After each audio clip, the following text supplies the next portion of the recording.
Hey, Wendy Rollins here for Radio 105.7. We are at the Fox Theater. Maybe not a side of it you've seen before. It's not even a side I've seen of it before, but we are actually in the Fox. I've got the gentleman from Bastille here. We just did a tour, and like... You're going to test us on the tour? No, because okay. I'm totally confused as to like what we said. There's like so many rooms in this place that you guys don't even know about. I feel like I've also heard from Charlie here that there's actually underground like halls and caverns like under the venue. Like, America seems to be full of these kind of like really like historical venues. Like there's Aragon in Chicago where like apparently Al Capone had like tunnels and stuff and all sorts of stuff going on down there. And we've played a few shows in Shriner or ex-Shriner buildings, and they're just architecturally they're amazing because there's so many. There are rooms within rooms, and there are venues. And there was one that we played in Detroit that had like a swimming pool on the 7.5 floor that was hidden, where they used to keep a lion. Like they're just what? They just boggle them. Like they're sort of mind-boggling. Sea lion? Yeah, I know. In the disused swimming pool, and there was a roller derby ring on like the 13th floor as well. Like it, yeah. What? These, as well as being really beautiful, they're kind of. This was in Detroit? Yes. Okay, yeah. I gotta check this out. Yeah, it's amazing. Also, in another section of the building, they used to film. That it felt like a horror film, and that's where they filmed loads of the Saw movies as well. And then and then you just go around the corner and there's like another theatre. They're just these buildings just sort of unravel and are kind of amazing. But yeah, this being one of them. Yeah, that ceiling is nuts, isn't it? With it's the crazy. Sky, yeah. Well, and that's why when I saw that you guys were going to play at the Fox, I was like, oh, we got to do the tour, because like I was telling you, I used to come here like as a kid and see shows and everything, and I remember seeing that ceiling and always like tripping out on that. Did you do any ghost tours? I did. Clearly, according to Anna, I need to come come back yeah, for yeah. that in October. The ghosts sounded very sporty. One was playing basketball or something, another one was doing laps. Didn't she say something about one like kicking a ball around Yeah. or something? One was cleaning too, so like they're useful. Yes, they sounded really handy. Yeah. Very physically active ghosts. Yeah, I mean helpful. And one of them was trying to fix light bulbs as well. Yes, yes. They have some very nice ghosts at the Fox. Well, look, I want to talk to you guys about the album. First thing I want to get into is the album cover. Yes. Now, what's weird is the guy that did the photography for that, I follow a guy on Instagram. I think he goes by like Birkus or something like that, and he shoots stuff like that all the time. Yeah. So when I saw the cover, I was like, oh my God, is that the same dude? But I don't think it is. So the initial idea for the cover was this shot that's within the artwork, but of looking down at the legs and looking at your feet straight down the skyscraper to the floor below. And that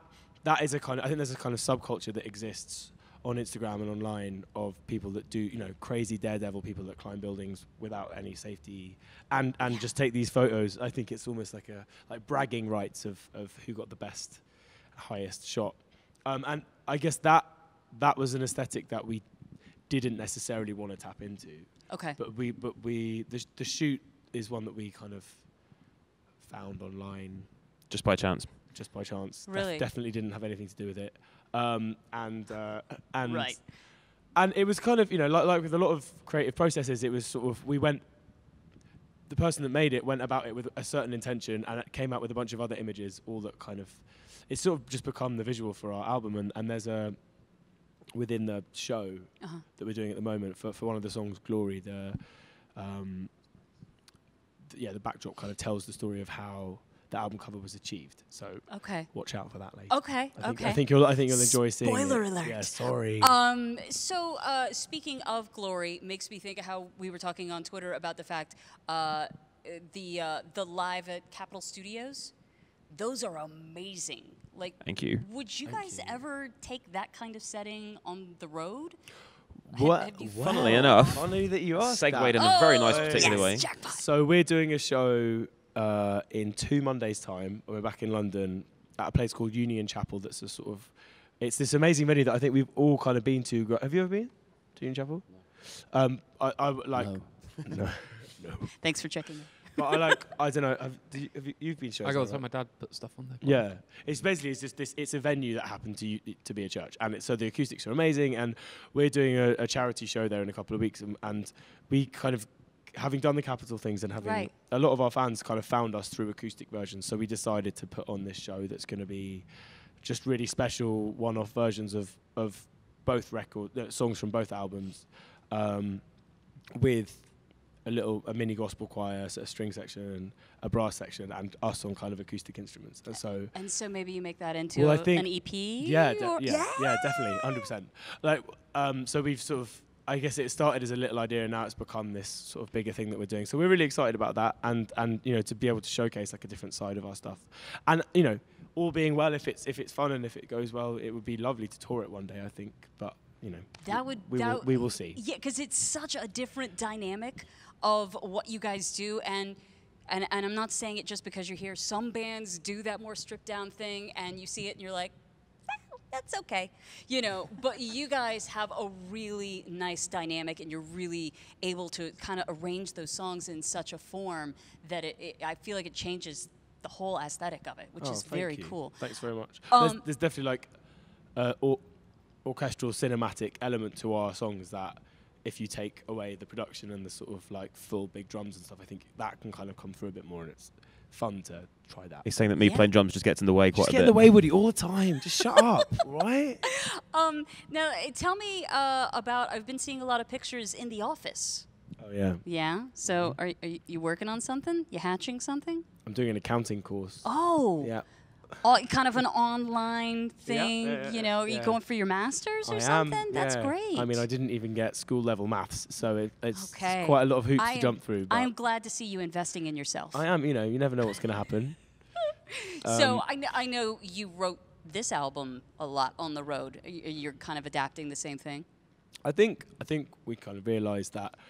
I think you make your first album, and then when we were making the second one, it was kind of like, it was the great unknown, and we didn't really have any idea what was going to happen. And I think this is the first time since then where we're now like, oh, cool, if we're lucky enough to keep doing this, then I guess we just keep making music. So with the second record, we adapted to the fact that being on the road, being on tour is a really big part of our lives now. And if we want to be creative, we've got to kind of fold the two in together. So it's been fun. Like, early days, I always get overexcited and say like, we're releasing a new album next month, and then everyone looks at me and they're like, ugh. That's fake news, Dan. That's fake news. It is fake news. Wolf Blitzer's coming in. Yeah. You don't know what you can trust anymore. So if you're looking at this whole orchestral side, are you guys still looking at the mixtape as a medium? Yeah, I think with Wild World, we tried to bring the mixtape world of ours and the album sort of closer together. But I think that was fun to do. But we'd love to do another mixtape. The only thing in our way is time. And we're lucky enough to be touring a lot and be quite busy in that respect. So sort of with the mixtape, what was really fun with the first two was just having a week and just it's kind of getting our heads down and spending the whole week just getting it done. Yeah. Rather than having it be this long, protracted album process. So I think just if we can find that time, which we'd love to do, it would be really fun. Because it allows us to collaborate and try things that we definitely wouldn't do on a record. Okay. Tell me about the video for Send Them Off. Shot in the fine city of Atlanta. It was indeed. Yes, it was. Because I got to be real with you. I didn't even notice that until somebody was like, look in the background. That's Atlanta. And I was like, I went back and I watched it again. And I was like, are you serious? Yeah. Well, interestingly, it was shot both there. We weren't there for most of the shoot, but then we shot our bits in London. I was wondering about how that was edited together. So this young director from Atlanta. I don't know why I call him young. This director from Atlanta. This young chap. Yeah, who he worked on the TV show Atlanta as well, and has made loads of videos that are really great. And we worked on the idea to have a mad retelling of Dante's Inferno via this song, and it was fun. He's a visual effects guy, so it's kind of that was a big part of what he wanted to do. But yeah, it's cool to have. He also made me hurt a man. He did make you hurt a man. It was not emotionally. Yeah. Yeah. The poor guy who plays the lead in the video. He thought I was just going to kind of shove him a little bit, and the guys in my ears like just go straight through him. Knock him. He went down. He did go down, and you had to do that take loads as well. I swear the director was like, again. Mm-hmm. Oh really? Oh, that's awkward. More anger, more venom. Yeah, almost like he was taking something out on him via you. I mean, I don't mind. It's fine, but. You're like, I don't really know you, so no offense, but. So there's no emotional baggage here, really. Yeah, exactly. The last thing I wanted to ask you really quickly, the song Four Walls, Perry Smith. Mm-hmm. Tell me about that track. Because that's heavy. I've done a little reading on it. Yeah, so In Cold Blood was a bunch of that album was made when we were on tour in Europe, and we spent quite a long time in Germany. It was quite kind of rainy and cold, because it was the winter, obviously. And we made a lot of it in the tour bus, like in car parks and stuff. So that was a song that I just read In Cold Blood, and I think it's amazing, but it's very heavy stuff. Yeah. So I sort of wanted to write a song in response to the ending of that book and how it finishes. And I guess it's interesting for us, like a bit like on the first record, for younger fans who would see that Laura Palmer was a song and they'd never heard of Twin Peaks, would kind of do their research, go away and watch Twin Peaks, and they'd be like, oh, either what are you on about, this is awful, or this show's amazing, thank you so much. And it's been quite cool, I guess. That's almost like a mini version of that on this album. Okay. Quite a lot of fans. You're trying to get people into that. Well, no, I mean, God, not at all. I think we're quite like selfish with our stuff. We just want to write about things that interest us. But it's been quite cool in response to see that some people have gone away and read it and come back and be like, wow, that really is just as depressing as you said it was. Yeah, it kind of adds another dynamic. Okay, well, I guess we're gonna wrap up here. I will say, in parting, if I don't see you guys make a cameo in Twin Peaks, I'm gonna be violently angry because I know it's coming back. And I want that to happen for you. Yeah. I'm guessing I'm going to be violently angry. We're looking very worried right now, aren't we? You might be, yeah. Because I was asked to do a screen test for it, and I was like, no, I don't do acting, and everyone was like, you should do it. You at least threw your hat in the ring. Please tell me. I went there and just asked them loads and loads of questions about Twin Peaks. And I think they were like, who let a fan in the building? Who let a fan in the building? This guy's a total nerd. Yeah. We only have like one cameo in us per album campaign. Oh, yeah, we do have a cameo coming up in a different TV Allegedly. show. Did Harambe? Is that another NDA we signed? No? Yeah, Bush shot Harambe, mate. I saw him. Bush George W. Yeah. Or Gorillas. All right, sorry. You lost me. You lost me.